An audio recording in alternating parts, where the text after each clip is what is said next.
dreams come true.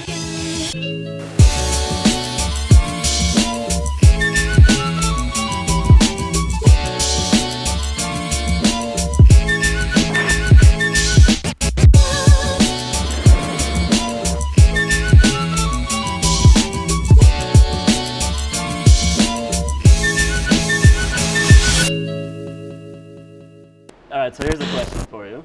All right. Is Donald Trump a sociopath? How would I know? I would say You don't know? probably. I mean, by my definition, I would say he seems like if anybody is, he would be, because he has like no emotions at all. He's like completely socially retarded. Wait, so first of Or- all, what is a sociopath? I'm not a professional here, but I think that a sociopath is somebody who doesn't feel any remorse. They don't feel any love. They don't feel any empathy, and probably some other things in there. And But a lot of times, so I think about this, like a lot of times when they talk about sociopaths and psychopaths, which are kind of in the same general vicinity. It's like they're usually charismatic. You know, like they don't feel the empathy, but they learn to fake it. You know, like a mask. Right. What happens, from what I've read, is that from a very young age, so they'll be like 5, 6 years old, and they'll like, ah! And some little girl's like, why did you just rip the arm off of that puppy dog?" Squirrel. Yeah, puppy squirrel. dog. It's Off like, of why? your brother." What's wrong with that? And then they learn that some things are not socially acceptable. Like, So you should So have they Googled, stop. did Donald Trump rip the heads off Yeah. puppy dogs as a yeah, child? somebody probably knows that backstory, but I'd say he probably is. In fact, I think most successful politicians are probably psychopaths. I know a few people personally that I have theories on. Why are you looking at me? I like probably don't. I probably don't want to mention them publicly. that? Yeah, you don't want to out them. They want to out themselves when they're ready. But so, if you're a sociopath, do you know you're a sociopath? I'm not sure. I think like sociopaths, you would think that if you are different and if people pointed out to you, you would know that you're different. Like people are telling you like, why you're so, apathetic about, like his mom just died. Why are you such an asshole? Like, oh shit. And it's like they don't feel that feeling, that like remorse. Instead, they just feel the feeling like, oh, I'm not being accepted. And they want to be accepted. They want to be loved. They want to be, successful. Wait, does sociopaths want to be loved? Yeah, I think that. But out of what out they of- can use it to manipulate people. Right. They don't. Yeah, they may not feel the reciprocal love, but they Because I've read want. that they know that they are, but they see it as like a flaw for other people because they can be manipulated easier. Yeah, I think the sociopaths see normal people that have feelings as feelings are a weakness. Like inferior. Inferior, yeah. Like they really feel that way. They're an inferior sort of like race or something. Is that how you feel about other people, or? Well, feelings, yeah, they are weak. Very weak. No, but in business, I would say that feelings would probably be a weakness because, Well, but to a degree, I mean, there's got to be. like, do you think it'd be balance. better? Because we talked about this a ton of times. Like, if you want to be a super successful businessman, and actually, I think the reason why we talked about this is because they say, in the general public, it's what 3 or 4% of people are estimated I've heard to be. 2 and I've heard 3, so.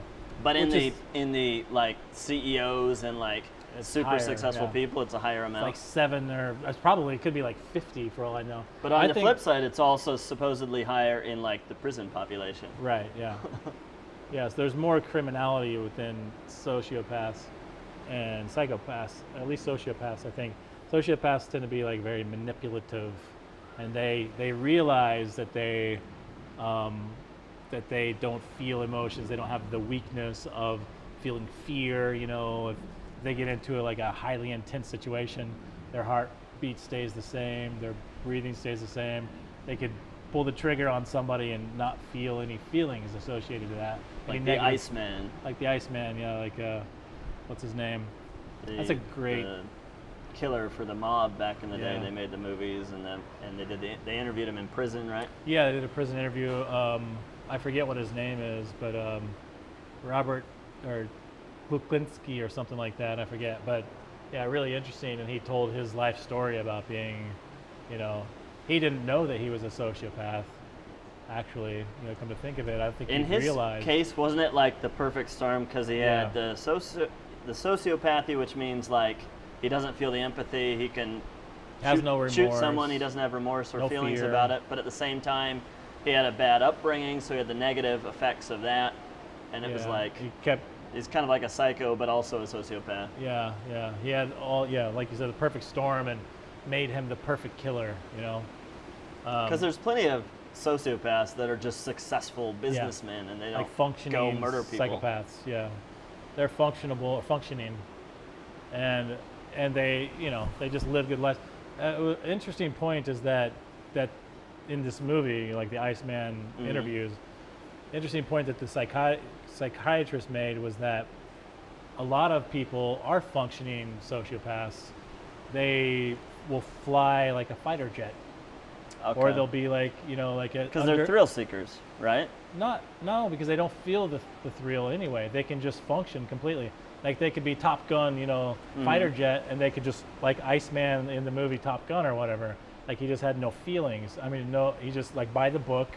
He didn't get stressed out in tough situations when people are firing on him, you know, because he's has no feelings, you know, no fear. So you could be like an undercover cop, you know, that goes in, infiltrates, you know, the mafia or something without wigging out, freaking out about these high stress situations. But at the same time, you'd probably be pocketing cash because you're and whatever you can to improve your life because you don't care.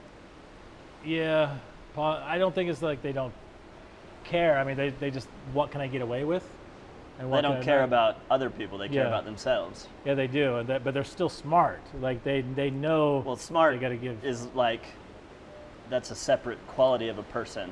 Like there's dumb sociopaths that are in prison, and there's smart sociopaths that I'm are just CEOs. saying, like Robert Kuklinski, you know, when he was working with the mafia, he was smart enough to respect the bosses and stuff because he didn't want to do something that was going to get them to turn on him. Not because he's afraid of them, because he didn't have fear, but he knew that wouldn't serve him, his bottom line, like what he was trying to achieve. Right. You know, so he's like intelligent and very manipulative, you know, and very capable of navigating for, what is he, 20 years or something in the mafia, you know, killed like over 100 to 200 people, you know, like crazy. But what I've read is that, so they don't feel emotions like love and empathy and things like that, but they feel kind of like core level emotions like rage. You know, like it's a different part of your brain, you know, that controls these, but they're not like these, what we consider these deep, like they can have an angry reaction to something, but then a split second later, they'll go away. They'll have rage and they'll flip out and be violent and then stop. Maybe. I mean, I think that it's just like you said, it's two separate parts of the brain, and with a sociopath or psychopath, it's that specific part of the brain that is damaged or that has some kind of, you know, problem with it. So the rage and all the anger and these emotions that are controlled in this part of the brain are fully functional, but it's the other side that are just dampened, muted, or completely missing. You know, they feel nothing. So, what was the thing you were talking about with ayahuasca? Well, ayahuasca, if you know anything about ayahuasca, from what I've ever heard of it, I've never done ayahuasca, but I had some friends who tried it, some people I know, and I've read about it, studied up on it a little bit. And it's like a drug, right? It's like Indians from the Amazon or something, they discovered this root, and when it's cooked just the right way, you know, it causes this very spiritual, hallucinatory 24 hours of like hallucination. It's a very spiritual journey. They use it for spiritual, I don't know, like here in Bali, they'll use it for like to go in and figure out how to push black magic out of your life or some crazy shit like that. But ayahuasca, one of the effects of ayahuasca when you take it is it makes you super empathetic.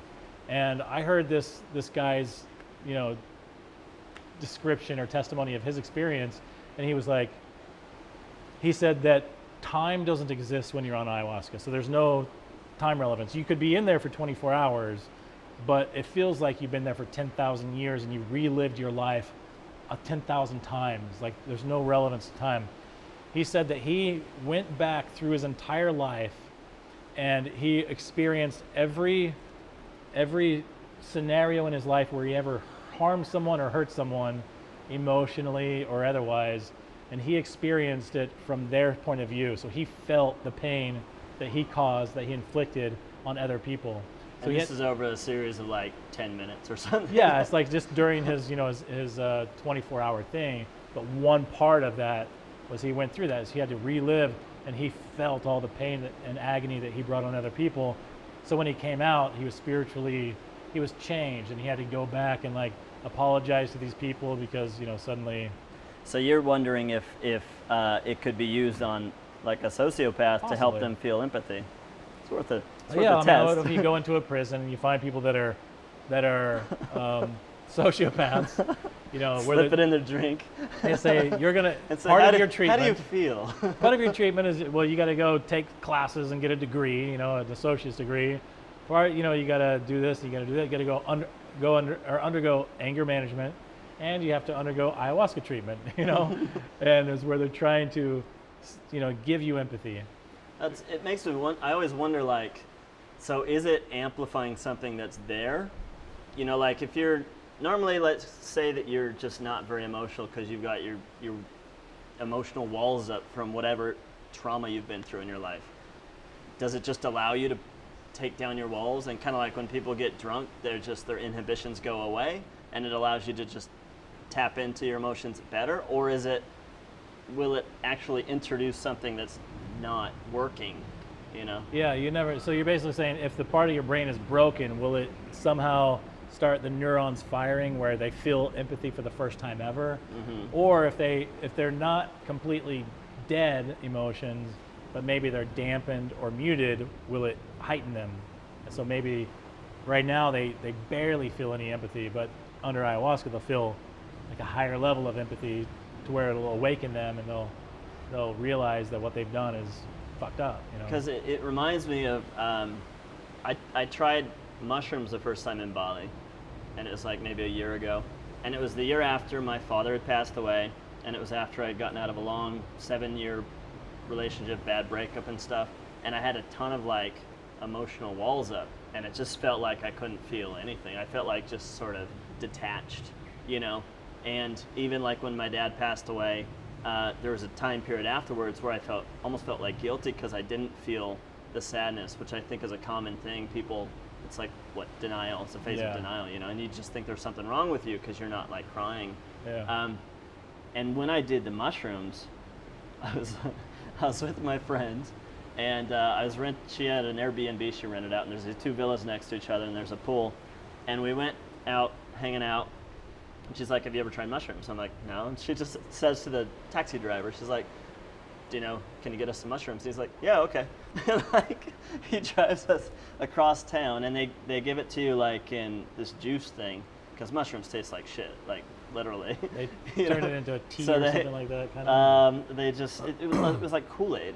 And so he gave us 2 of them, and we went back, and we're hanging out by the pool, and she tried a little bit of it, and she's like, "I don't like it. Here, you drink mine." I'm like, "What? You're supposed to do this with me." So I'm like, fuck it. So I did both of them. And then she's like, "I'm tired," and went to bed. And so here I am, like, sitting by the pool by myself, like, and at first I thought it's not working, you know, and then when it finally kicked in, I just got super emotional, like, super, super emotional. And it was almost like a release because everything had been, like, bottled up for so long. But in that case, there were emotions there to begin with. They're just like buried deep down. So the question is, when you went into that experience, did you expect that to happen? I had no idea. Okay. It wasn't something planned. It was just one night my friend was like, "Yeah, you want to do mushrooms?" I'm like, "Okay." And then that was just the response that you had? Yeah. So Interesting, I don't know, which actually that's a really interesting topic we could talk about sometime, the the effects of mushrooms. I've seen some talks on how they're what do they call them? Psilocybus? Something like that. Something. And how they can cause neurogenesis, like basically regenesis of brain cells, and how that, like, one guy, his stutter was corrected, like, Really? after one experience. But that's a totally different topic. It is, but it also brings up, you know, it kind of like talks to that point though, that perhaps, you know, if you're using ayahuasca, it might have similar properties. You know? Would you ever do ayahuasca? I wouldn't, just because of my life experiences. Like, I have like anxiety attacks and shit from when I was, you know, did marijuana when I was in college, you know? Mm-hmm. Like, I just hit a point where it's just like, I can't do this stuff anymore, you know, because it has a negative impact on me. So if I have negative effects from like doing marijuana, I don't want to touch LSD, you know, mushrooms or ayahuasca or anything like that, because but that's like a common side effect of smoking pot, is getting paranoid, at least. Yeah, it's not the same as a full-blown panic attack that carries over for years. See, but you used to say when you miss panic attacks, to sort of, because it's like when you had them, they shine a bright spotlight on like your whatever issues you had at the time. Yeah, because you want to. It's like it made it easy to like self-diagnose what you need to work on. Yeah, but I mean, it's a really difficult thing. You know? I mean, like if you're an alcoholic. But you said. Yeah. I mean, well, the thing is like if you're kind of getting out of control in your life, panic attacks or something like that can push you to improve yourself, because, you know, for me it was like when you feel like you're gonna die, when you're going through that, when you actually believe it, you undergo a self-evaluation like nothing before. Like some people who are like religious, they think that they go to the pearly gates or whatever, and they're going to get judged, you know, Judgment Day. But I think when you die, you undergo Judgment Day, where you're the boss, you're the person who's judging yourself, and you're like, am I going to go to heaven or am I going to go to hell? And you know the answer, because you know everything you've ever done. You know, whether you've asked for forgiveness, if you're religious or whatever, you know, you feel it inside, whether you're deserving of eternal happiness or eternal damnation, you know. So what happens in that moment if you're a sociopath? You go, well, I'm just right. I'm like, I'm the king of the world. It's an interesting thing. You know, they probably don't have any day where, you know, this day where they have this realization that like, oh shit. So narcissism is like another side of the coin to sociopaths, right? To psychopaths. That's whole, whatever you call it. Yeah, are they connected? I think narcissism is another aspect common of it. Aspect yeah. of narcissism. So what I started wondering was like, social media is kind of turning us all into narcissists. Is there a tie-in to sociopaths? Like someday we're all going to become sociopaths? Like I think they're in the same territory from a psychological perspective, as far as like issues you can have. Could be. I mean, I think like, you know, putting yourself in a scenario like where you're in, you know, doing social media, and just because of the environment that you're in makes you feel more narcissistic or be more narcissistic, doesn't necessarily mean that it's like shaping your brain and making you become a narcissist. It's just that it's conducive to those. I don't know, because there's a thing, there's like there's autonomic processes in your body, like breathing. It just happens on its own. But like if you like almost get in an accident or something, then your body goes into fight or flight mode and your breathing will speed up. But if you have a panic attack, and your breathing will be freaking out. But if you control your breathing, it can work in the other direction. It could calm you. So true. Maybe it's like that with narcissists. Maybe. You know, like slip you into suddenly you're. Do you think that you can become a sociopath if you're normal and then something can happen other than like a blow to the head? I think there's probably another name for it, but like I think about that sometimes. Like you can develop sociopathic tendencies. Like I think you go through trauma in your life and then you build up like your psyche builds up these subconscious walls to protect you. Yeah, I went through a relationship where that happened. You know, yeah, I was cheated on or whatever, and it felt, like the feelings associated with that experience caused me to put up that wall to protect myself, so I wouldn't allow myself to feel. Yeah, I think you anger, brought that up to me. jealousy. When I was going through a bad breakup, you were saying that you had that experience. I think the way you worded it was something along the lines of, like, well, actually, I don't remember exactly. It was something like you missed, like, being able to feel. Yeah, and when I broke up with that girl, I had those walls up for like 7.5 years when we were dating, 6 or 7 years. And after I broke up with her, it's like suddenly I remember going on a bike ride, wanting to get healthy and going down and looking in the stream, and seeing life, little creatures swimming through there, and having like this first like rebirth of like emotion. It was like it's like coming to life. I was like, I just think I just felt something. What was that? That felt good. Like, wow, it reminds you that you're alive. That's how the mushroom experience was for me. But it was like such an overwhelming feeling of emotions, obviously caused by drugs. Right. But it was like, it felt like a release, like a therapeutic, I think the first time that we really had a big discussion about sociopathy was when we were in San Diego and we were walking through La Jolla in that little area with the park by the ocean. And we were talking about it from the perspective of business. And I think that what we were talking about is like, is it better to be a sociopath as far as like wanting to be successful in business? It's interesting because if you think about it, the biggest, most successful politicians, there's, like you mentioned, there's a much higher ratio of sociopaths in politics. And there's way more sociopaths, like the 3% is if you look out on the beach, there's 100 people down here on the beach, 3 of them are probably sociopaths. And you wouldn't know it by walking down the beach that you're surrounded by sociopaths. But if you walked into the White House, it's like everybody is probably a sociopath in the paintings up on the walls. Probably most of them are sociopaths, And if like the CEOs of Fortune 100, Fortune 500 companies, probably are too. Because in order to climb that cutthroat ladder to become, that successful in a very cutthroat world, surrounded by sharks, it's like you have to be ruthless.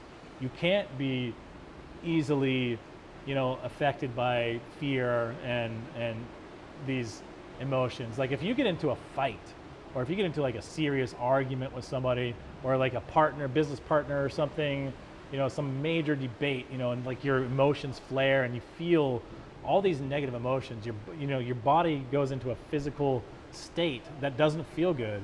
You feel nauseous, you feel shaky, you feel like, oh God, I can't stand this feeling, But a sociopath isn't going to feel that way. They're going to be calm. And so if you get into if you get into like a breakup with a business partner, and one of them is a sociopath and one of them is not, one of them is going to really hate the feeling that they're experiencing. It might last for days, weeks, or months, where they're having a court battle. Same thing could be true in a marriage or something, a breakup. But that sociopath has a unique advantage over the other person because they're not feeling anything. They'll fake it. He doesn't feel fear, doesn't feel embarrassment, remorse, or empathy is what they always say. Yeah, he's not caring about the other person anywhere beyond he doesn't feel what they bad can do for them. Yeah, he doesn't feel bad when he does something to hurt that person. He could take everything from them and not feel bad about it, but keeping in mind that they also fake it. They act like from a young age they had the child who. It's just survival instincts, like you develop the ability to fit in. They want to be accepted. So these politicians and CEOs, anyway, they can fake it, but then at the end of this big battle, they win. And they win almost every time because they can hold out longer. They say that like a sociopath, all they need to do, they can fake and act like, oh yeah, this is really hard for me too, talking to their business partner or something. It's really hard for me too, and they're like, I just want to wake up in the morning and feel good. I just can't stand that we're going through this fight, man. He's like, yeah, I feel the same way. We should end this. But yet the sociopath doesn't really feel that way. They're just faking it. Point is, though, is that the sociopath wins. And in the politics and in business, they keep winning. They keep climbing that ladder. And every rung higher, it's got to be more and more ruthless to go on to the next level. And that's why people that are really high in politics, it's like, you know, they're probably sociopaths because they had to be. At some point, to get high enough, you probably have to kill somebody or do something that most people couldn't stomach, but a sociopath could. You know, so it's interesting to think. I mean, so there's benefits from one perspective, but I don't think if you're not a sociopath, I don't think you could like imagine what it would be like to be one, because think of any time that you've gone through that experience where your feelings are so dulled and you've got the walls. During that time, you feel almost nothing, but it's not a good place to be. It's like you just don't give a shit about anything, right? It's probably similar to depression. Yeah, it's maybe. like apathy and just not really caring about it. Yeah, it's not feeling alive. No motivation, like you're a robot. no drive. You're a machine, you know, just living. Whereas a purpose? sociopath is probably not sitting around going like, life sucks, because he's not feeling him. I keep saying he. I'm sure there's plenty of girls that are sociopaths too. I met a few that might be. But like a corporation by its very nature is essentially a sociopath, right? Yeah, they have no emotion. It's just it's all just profit. It's an entity, yeah, that's profit driven. And then you would have to inject emotion into it, like the CEO or somebody within that company would have to say, we need a human element, you know. We need they to add donate that for money. marketing purposes. Sometimes right? it's for marketing purposes, sometimes it's not. They probably want to make you believe it's not, but I mean, I think that there is a human element. You know, humans say like, yeah, it's a business, but still, we have a bunch of money, and we could make a positive difference sometimes in the world. there's big companies that are not like publicly traded corporations. They're just owned by somebody, and in that case, they don't always have to make decisions based on profit, because the person at the top can just be like, no, this is my vision of what I want to accomplish, and that is more important to me than just profit. Yeah. So I think there is that goes on. So we talked about like how in business, okay, so like in a relationship where you put up a wall, you know, so you don't feel, you know, jealousy, or you don't feel, you know, this pain that you might feel in a relationship. In business, you kind of want to do that too. You don't want to make decisions based on emotion. You want to make decisions based on logic. You know, what's going to raise the company's profits or whatever, what's going to make the company more successful. And when you make emotional decisions, it's true of like, you know, we do a lot of Bitcoin trading and things like that, and we talk a lot about how you don't want to make emotional decisions in trading. It's got to be logical. You know, you got to think it through and don't make stupid mistakes because of emotions. And that's probably how a sociopath feels. They're like, it's stupid mistakes that people make because of emotions. Yeah, like all they had to do was like, he's stronger than me. All he had to do was just like put up his hands, and I couldn't have like killed him. But instead, he just ran away because I don't know how people feel, but you know what I mean. Well, they don't feel, they think. They react emotionally, you know. They just react. But a the sociopaths or the others? The others. You're like talking about us. So you're a sociopath. I don't know. I'm trying to see through the eyes of a sociopath. But you know, I mean, I think that's pretty interesting. It's just interesting to think that, you know, like in business, if you are capable of thinking more logically and less emotionally, you can succeed more. You know, if you can emulate a sociopath, you can climb that ladder and become more successful. But at what point is it if you were, so it's almost like, so you get jaded when you get into business too deep in, right? So you get like all your customers and you make certain decisions, and then you make a lot of money.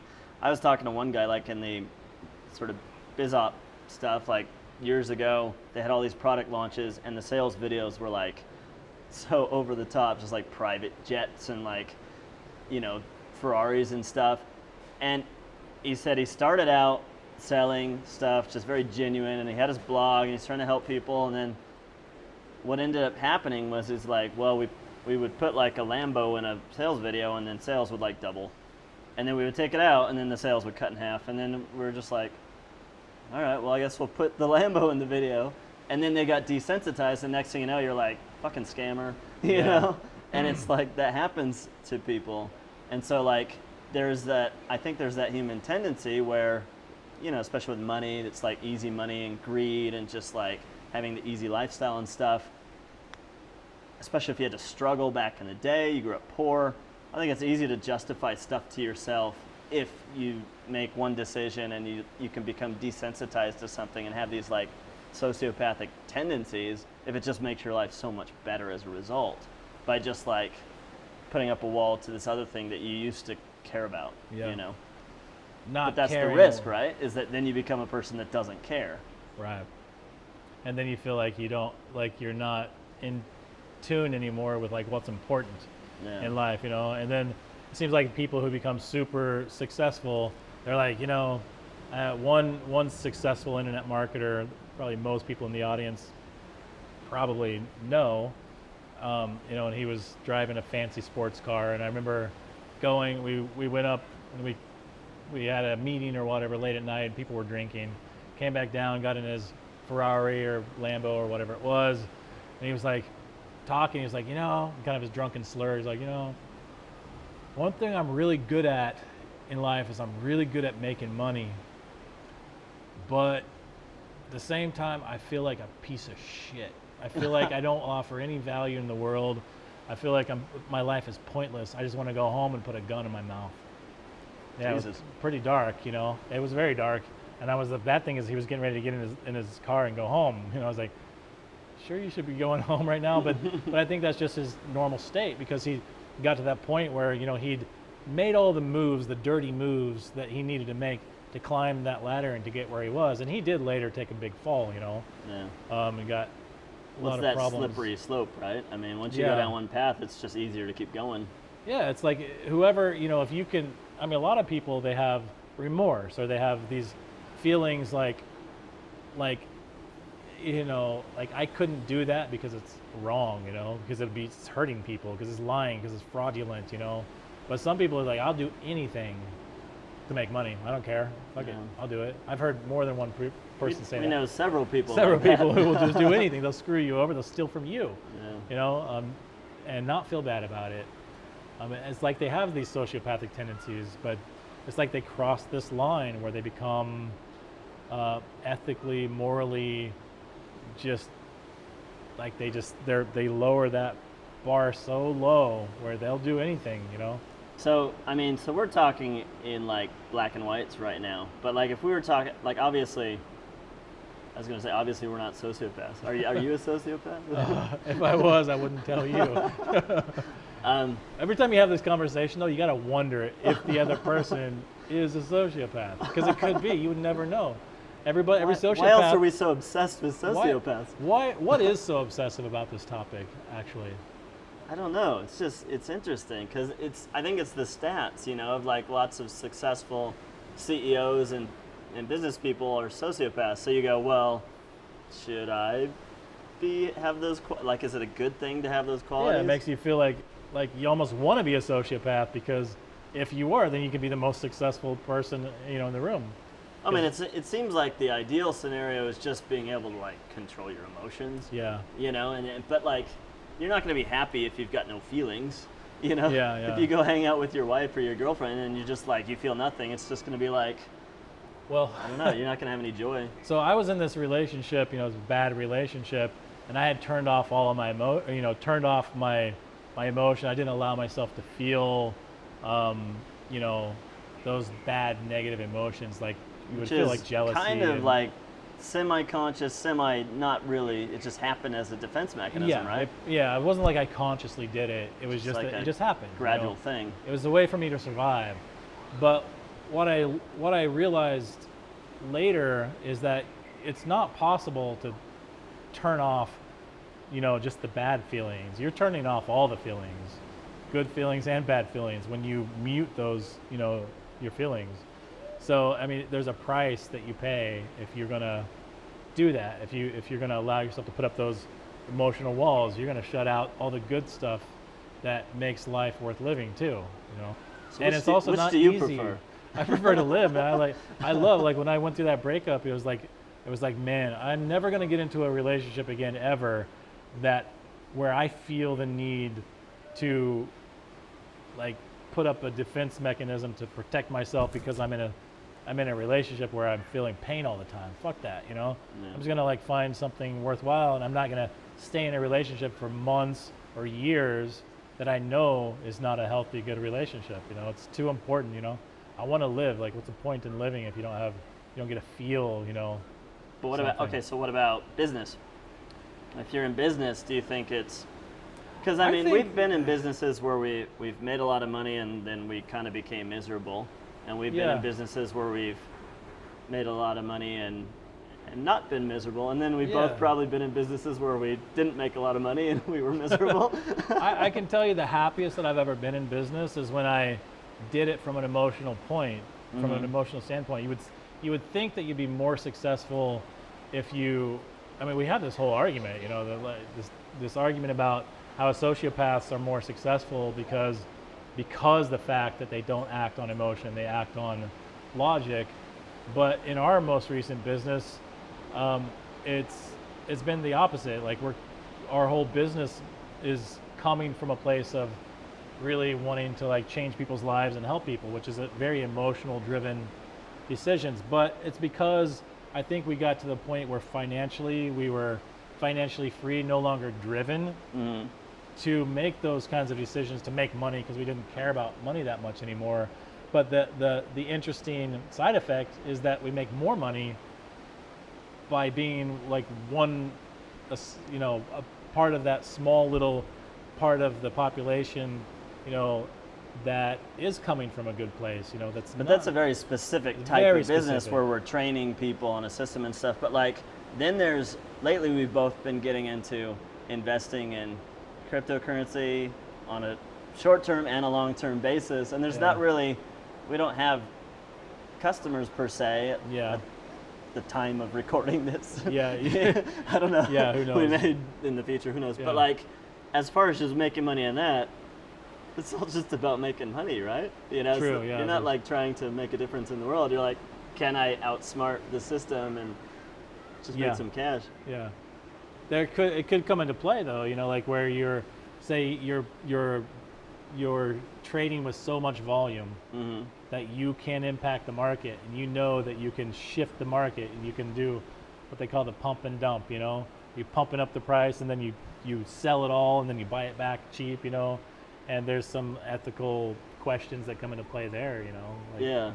Like, whether you're stealing from people or not, you know. Like, what are you willing to do? Fuck that, though. I mean, I think it's all a scam, though. I think the stock market's a scam. I think stock market is a scam, yeah. Because nobody buys stocks for like the value. They just buy them because of greed. Yeah. And they just sell them because of greed. You know, it's like they've been created just for money. Yeah. And that's cryptocurrency. That's the same thing. Cryptocurrency would be a great topic, you know. But cryptocurrency is not just money. It's like freedom, and there's all these underlying elements that get all the people into it. Yeah, we should talk about that at some point. That'd be a great episode. Maybe that would be the next episode we make. Yeah. Maybe a good point to end this one. Maybe the next one we'll do cryptocurrency. Talk about cryptocurrency. Cool. That's fun. It's one of my all-time favorite subjects to talk about with us. Every time we come together, sociopaths and psychopaths, and just such an interesting.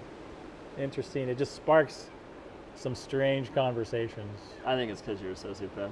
Maybe. I just want to talk. I can't talk about it, you know, with anybody else but another sociopath. So it takes one to know one. And on that note. Here's what I would recommend to somebody who's considering going to college. What they should do is they should first lie on their resume. And they should go out and they should put out resumes without college and see what kind of response they get. And then they should put out resumes with the little college thing on the resume and see if it makes any difference, how much of a difference it makes, and then say, is that worth $50,000? And if you find yourself feeling that way, that this isn't the way that life is supposed to be, why do I have to work so hard? You know, why do I hate my job? Then there is no excuse in this modern day and age with the internet and all of the opportunities that are out there for you to remain unhappy.